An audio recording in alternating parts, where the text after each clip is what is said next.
The outgoing Secretary of State has survived 4 years in office in the most travel-intensive job there is. She has survived 1 million miles in the air and visits to 112 nations. It took a fall in the bathroom to bring her down, but she's back up and has emerged for an exit interview with NBC's Andrea Mitchell today, during which she said, among other things, it's tougher these days to pull off the sweeping diplomatic achievements of the old days. Andrea's at the State Department tonight. Andrea, good evening. Brian, Hillary Clinton said today that her first challenge taking over was to restore the world's confidence in America's leadership. But she did acknowledge that it is tougher in the current world to achieve those big breakthroughs as some of her predecessors did. 20, 30, 40 years ago. I've kidded our mutual friend, Henry Kissinger.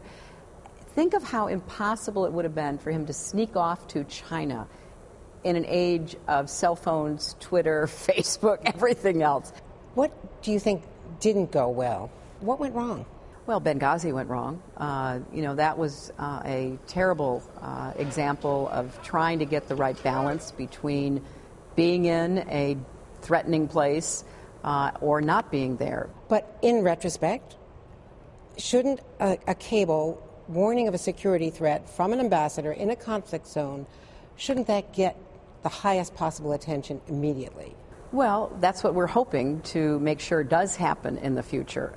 The security professionals get it right far more than they get it wrong. She's seen upheavals around the world, in Egypt, in Syria, and setbacks with Vladimir Putin's Russia.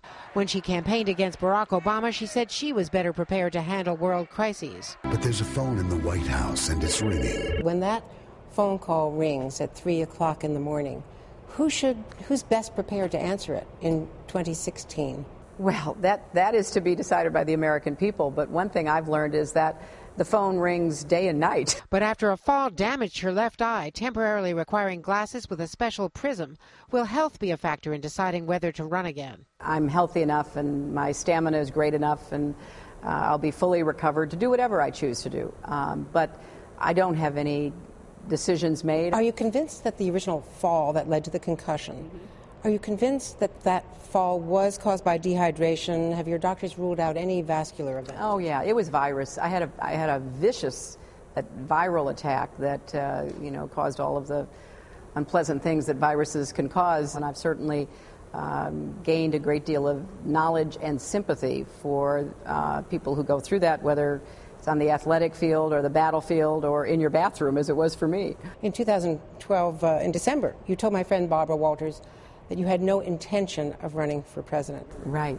In December of 2001, you told Tim Russert you had no intention of running for president. And I didn't. So things change. But do you feel that that Joe Biden, as the vice president, has the right of first refusal, as it were, within the party? Or is it an open competition if you decide to run? Well, American politics is always an open competition, but I have no position on any of this. For now.